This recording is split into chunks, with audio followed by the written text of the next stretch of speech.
नमस्कार, मैं हूं नगमा और आप देख रहे हैं एनडीटीवी दुनिया। गाजा में फिर इजराइल के बम बरसे और साथ साथ यमन पर भी इजराइल का हमला। ये है हमारी लीड स्टोरी। बढ़ता जा रहा है इजराइल के हमले का दायरा। गाजा से लेकर यमन तक इजराइल के हमले क्यों नहीं किसी हद को मान रहे हैं। इसके साथ साथ शो में रिपोर्ट्स और भी हैं। तो देखिए खबर रूस और यूक्रेन से। यूक्रेन के राष्ट्रपति ज़ेलेंस्की दिख रहे हैं बहुत ही नरम, लेकिन पुतिन ने दिखाए एक बार फिर तेवर गरम। और खबर ईरान से। ईरान में हिजाब का सख्त कानून टलने के बाद तेहरान सड़कों पर बिना हिजाब भी बड़ी तादाद में नजर आ रही हैं लड़कियां और औरतें। और गोलान पहाड़ियों के इधर उधर रहने वाली बहनों को कैसे 22 साल बाद मिला मौका एक दूसरे को आमने सामने देखने का। और इसके अलावा तस्वीर बोस्निया से।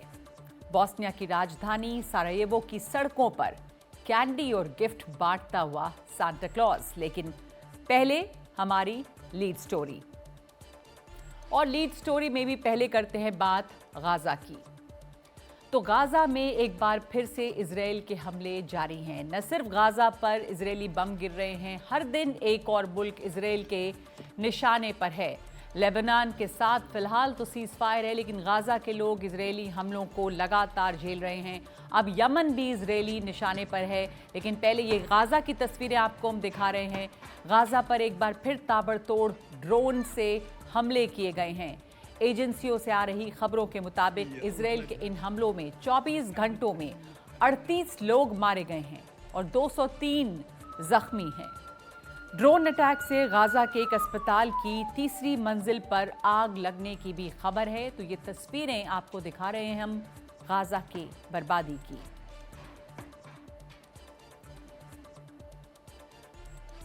तो ये गाजा की तस्वीर आपने देखी, लेकिन जैसा आपको बताया कि इजराइल के हमले गाजा तक सीमित नहीं हैं। अब यमन में हूतियों के ठिकाने पर भी इजराइल ने जबरदस्त हमला बोला है। बिजली घरों, बंदरगाह और दूसरे अहम ठिकानों को निशाना बनाकर उसने हूतियों की कमर तोड़ने की कोशिश की है। बेंजामिन नेतन्याहू ने कहा है कि हमास और हिजबुल्लाह के बाद ईरान के एक्सिस ऑफ ईविल की आखिरी कड़ी यमन के हूती बागी हैं। उन्हें भी ईरान का साथ देने की कीमत चुकानी होगी।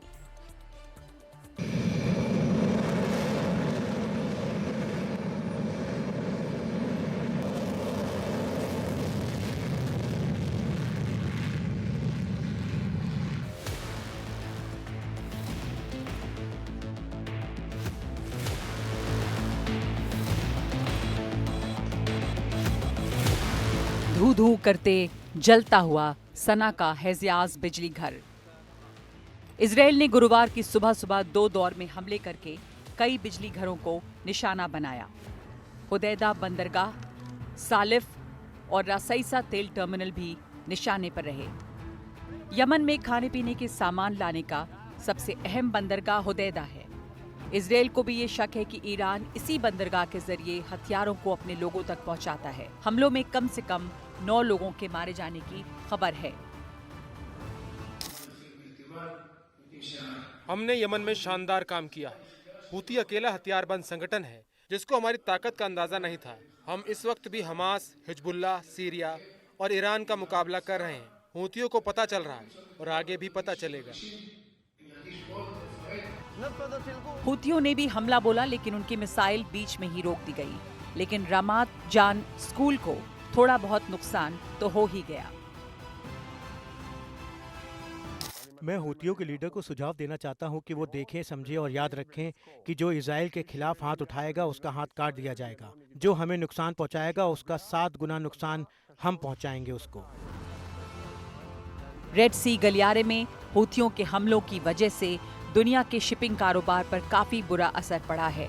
ईरान की शह वाले हूतियों ने हमास और हिजबुल्लाह की तरह बड़े पैमाने पर हमले अब तक नहीं किए हैं, लेकिन गुरुवार के हमले के बाद इजराइल और हूतियों के बीच संघर्ष बढ़ जाने के आसार हैं।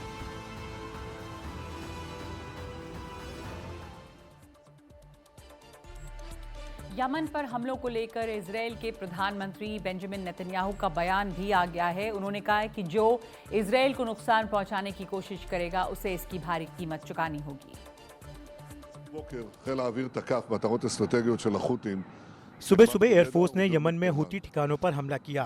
हूती इजराइल में नागरिक ठिकानों पर लगातार हमले कर रहे हैं। इसी के जवाब में हमले किए गए। उन्होंने एक स्कूल पर भी हमला किया था। בית ספר ברמת गन। हमारे साथ इस वक्त जुड़ गए हैं डॉक्टर खेमराज जागीर, जो निदेशक हैं इजरायल अध्ययन केंद्र के ओपी जिंदल ग्लोबल यूनिवर्सिटी में। डॉक्टर खेमराज जागीर, धन्यवाद आपका समय देने के लिए। एक बार फिर से इजरायल के हमले जारी हैं गाज़ा पर, और गाज़ा के अलावा अब यमन पे भी हम देख रहे हैं। जो ईरान, जो बेंजामिन नेतन्याहू कह रहे हैं कि एक्सेस ऑफ ईवल जिसे वो कहते हैं, एक्सेस ऑफ रेजिस्टेंस को, तो उसमें उन्होंने हिजबुल्लाह का नाम लिया है, एक एक करके हमास का नाम लिया है, और अब यमन के हूथियों की बारी है। तो ये दायरा जो है ये बढ़ रहा है। ये युद्ध सिमटने के बजाय ये फैलता ही दिख रहा है दायरा। तो क्या किसी तरह का दबाव अभी इजरायल पर काम नहीं आ रहा?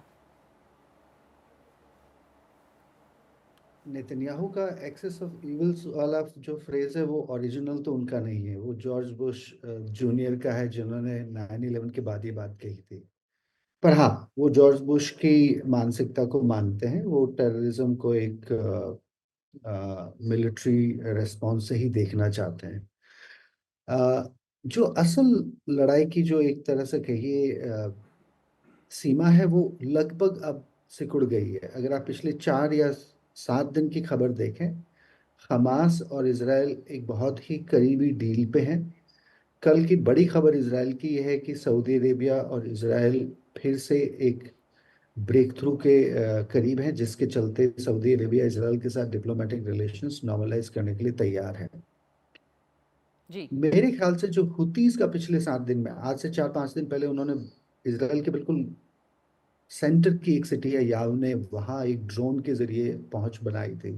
और ये जो मिसाइल इन्होंने छोड़ी है, देखिए 2000 किलोमीटर एक हाइपरसोनिक मिसाइल का लॉन्च करना बहुत बड़ी कामयाबी कह सकते हैं उनके नज़रिए से, और ये उनकी मतलब ताकत भी दिखाता है।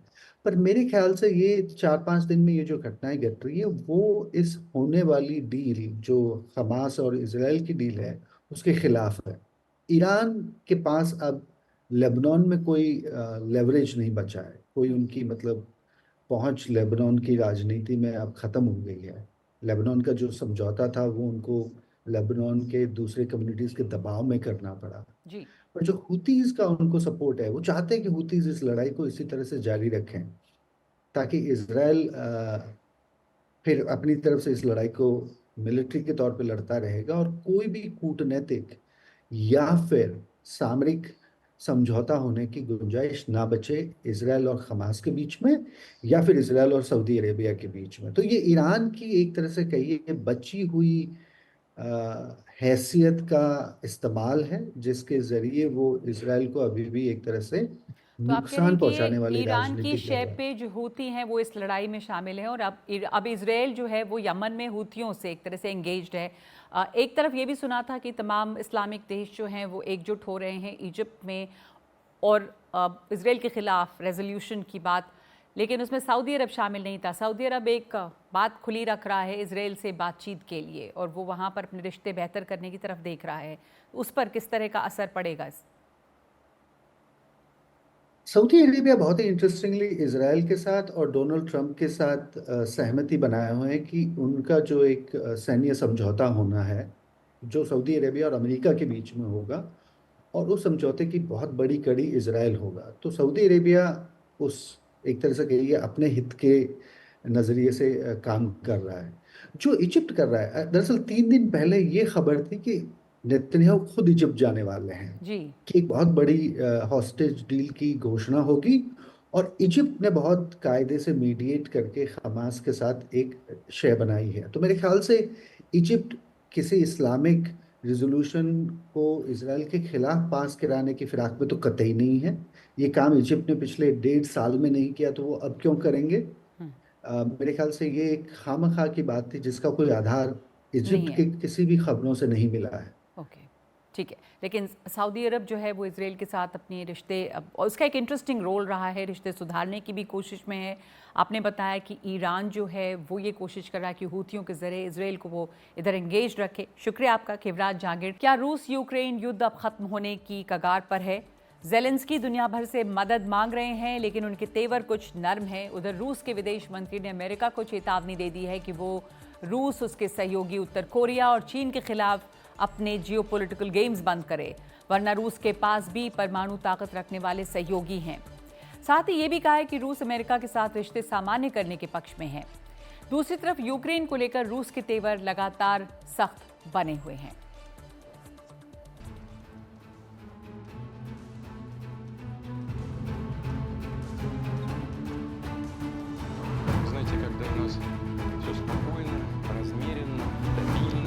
पुतिन का हमलावर अंदाज काफी कुछ कह रहा है। मॉस्को में हो रही सालाना न्यूज कॉन्फ्रेंस में उनके तेवर तल्ख नजर आए। वो एक बार फिर ये दिखाने की कोशिश करते हैं कि उनकी ताकत कम नहीं हुई है। वो जाहिर करना चाह रहे हैं कि जीत के बिना वो यूक्रेन के साथ जंग नहीं रोकने वाले।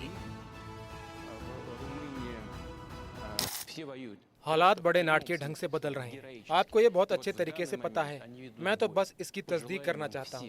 हर मोर्चे पर हर दिन गतिविधियाँ हैं, और जैसा कि मैंने कहा, हम 100 मीटर, 200 मीटर, 300 मीटर आगे बढ़ने की बात नहीं कर रहे हैं। हमारे सैनिक किलोमीटर के हिसाब से इलाका ले रहे हैं। मैं रोज पर जोर देना चाहता हूँ। दूसरी तरफ यूक्रेन के राष्ट्रपति ज़ेलेंस्की का रुख नरम है।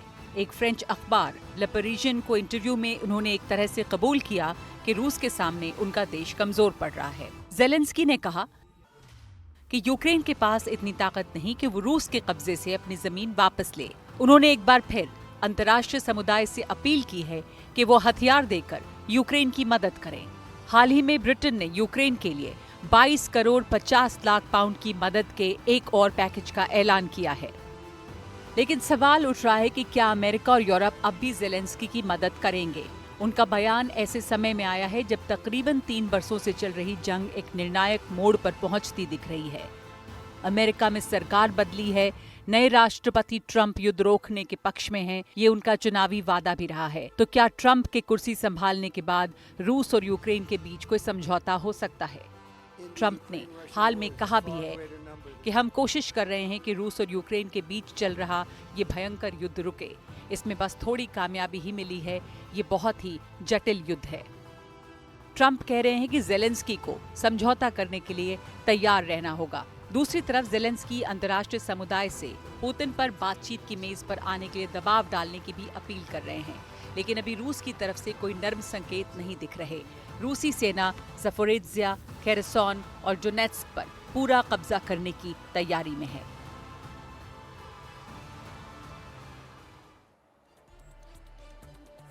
और यूरोपियन यूनियन के नेता यूक्रेन, पश्चिम एशिया के तनाव और शरणार्थियों के संकट पर बातचीत के लिए बेल्जियम के ब्रसेल्स में जमा हुए हैं। ये 2024 की आखिरी अहम बैठक होगी। यूक्रेन के राष्ट्रपति ज़ेलेंस्की भी बैठक में शरीक हुए और यूरोपियन यूनियन कमीशन प्रमुख उर्सुला वॉन डेर लेyen के साथ दो तरफा बातचीत से पहले ईयू के दूसरे नेताओं से मिले। ईयू के नेताओं का कहना है कि जंग में फंसे यूक्रेन के भविष्य के बारे में यूक्रेन के या उसका साथ दे रहे देशों की सहमति के बगैर कोई फैसला नहीं लिया जा सकता है। 1000 दिनों से भी ज्यादा से चल रही है ये जंग और इससे यूक्रेन की हालत बहुत खराब हो चुकी है।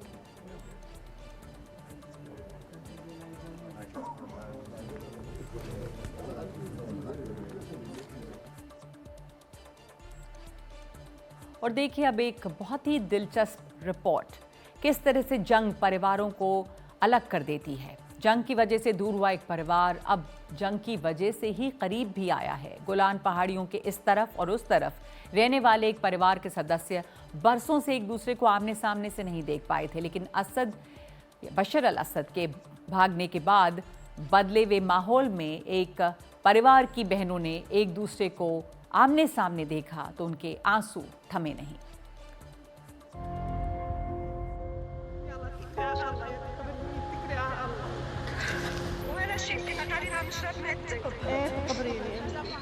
ये सोहा सफादी हैं। मोबाइल पर एकदम पास में दिख रही बहन को, असल में कुछ दूरी पर, लेकिन आमने सामने देखकर आंसू नहीं थम रहे उनके।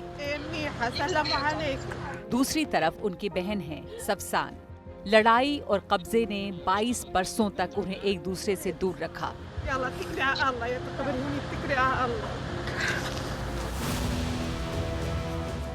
6 सफादी बहनें एक डूज परिवार से हैं। डूज बिरादरी के लोग पश्चिम एशिया के कई देशों में फैले हुए हैं। सीरिया, लेबनान, इजराइल और गोलान पहाड़ियों पर इनकी अच्छी खासी तादाद है। ये गोलान पहाड़ियों का वो हिस्सा है जो इजराइल ने 1967 में सीरिया से छीना और 1981 में यहाँ घुसपैठ की। अमेरिका अकेला देश है जो यहाँ पर इजराइल के हक को मानता है, जबकि दुनिया के बाकी देश इसे सीरियाई क्षेत्र पर कब्जा मानते हैं। इजराइल के कब्जे ने कई परिवारों को एक दूसरे से अलग कर दिया है। सफादी परिवार की 6 बहनों में से 5 बहनें और उनके माता पिता मजदाल शम्स में रहते हैं। डूज आबादी वाला ये कस्बा सीरिया और इजराइल के कब्जे वाली गोलान पहाड़ियों के बीच बनाए गए बफर जोन के सामने है।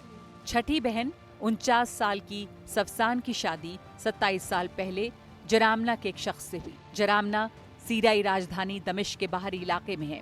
उनके पास बफर जोन में जमीन है जहां पर वो जैतून और सेब की खेती करते हैं और उनका छोटा सा घर भी है। इसी इलाके में एक पहाड़ी है जिसे शाउटिंग हिल कहा जाता है, पहले जिस पर इस पार और उस पार के परिवार खड़े होकर चिल्लाकर या लाउडस्पीकर के जरिए एक दूसरे से बात करते थे।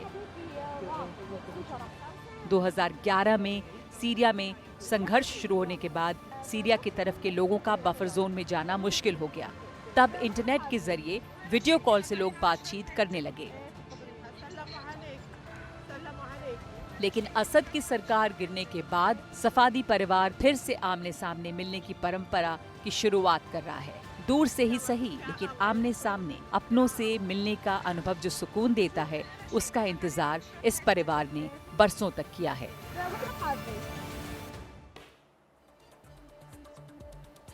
और अब एक तस्वीर ईरान से। ईरान में हिजाब को लेकर औरतों को पहली बार एक राहत मिली है। नए सख्त कानून को फिलहाल टाल दिया गया है। संसद से इसे मंजूरी मिल गई थी, लेकिन अब आधिकारिक तौर पर बताया गया है कि इसे लागू करने के लिए अभी सरकार के पास नहीं भेजा जाएगा।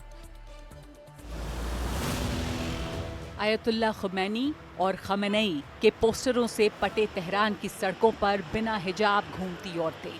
फिलहाल ड्रेस कोड का कोई खौफ उनके चेहरे पर नजर नहीं आ रहा। सरकारी तौर पर बताया गया है कि हिजाब को अनिवार्य बनाने के कानून को और सख्त करने पर फैसला अभी लागू नहीं किया जा रहा। संसद ने पिछले साल सितंबर में इस बारे में बिल को मंजूरी दी थी। हमने गुजारिश की कि इस बिल को अभी सरकार के पास ना भेजा जाए और फिलहाल इस फैसले को टाल दिया जाए। दुनिया भर के बदले हालात में ये ईरान सरकार का हृदय परिवर्तन है या ये डर कि कहीं देश में 2022 जैसे विरोध प्रदर्शन फिर न शुरू हो जाएं, जो महाशा अमीनी की मौत के बाद हुए थे।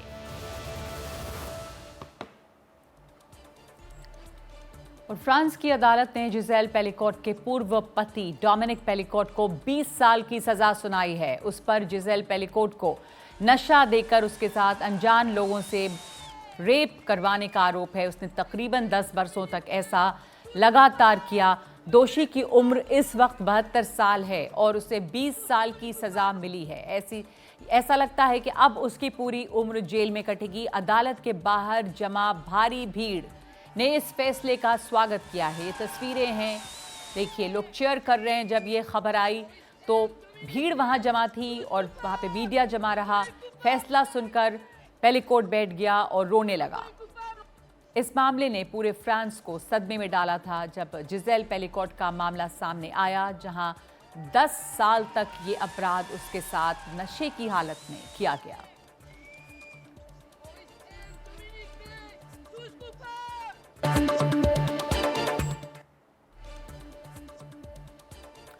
और अब दुनिया भर की अहम खबरें देखिए। खबरें दुनिया के कोने कोने से। तूफान से हुए नुकसान का जायजा लेने के लिए मायोटी पहुंचे फ्रांस के राष्ट्रपति मैक्रों से एक आदमी राहत को लेकर बहस करने लगा। उसने इमानुएल मैक्रों से कहा कि आपको मैंने रेडियो पर बोलते हुए सुना, लेकिन आप जो कह रहे हैं वो सही नहीं है। 6 दिनों के बाद भी हमारे पास पीने के लिए पानी नहीं, क्या आप इसे सामान्य हालत कह सकते हैं? तूफान से द्वीप को बहुत नुकसान पहुंचा है और हजारों लोगों को रोजमर्रा की चीजें नहीं मिल पा रही। मरने वालों की संख्या बढ़ने की भी आशंका है।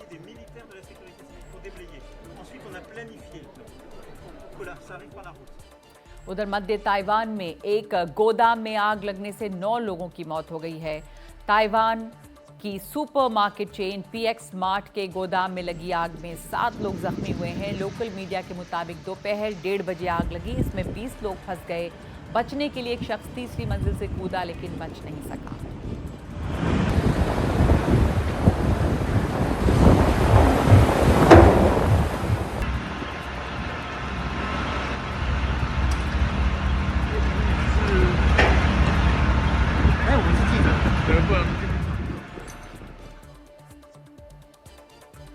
और दक्षिण पूर्वी अफगानिस्तान में हाईवे पर हुए 2 हादसों में 50 लोगों की जान चली गई है और 76 लोग जख्मी हुए हैं।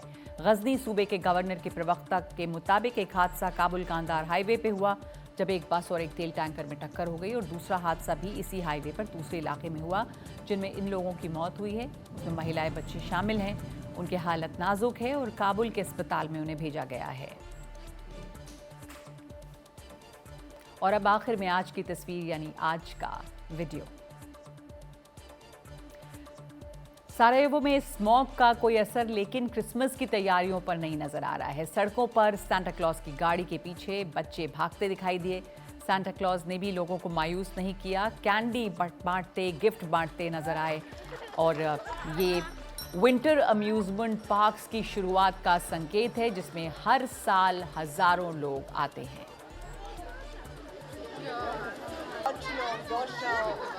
Nazim, inače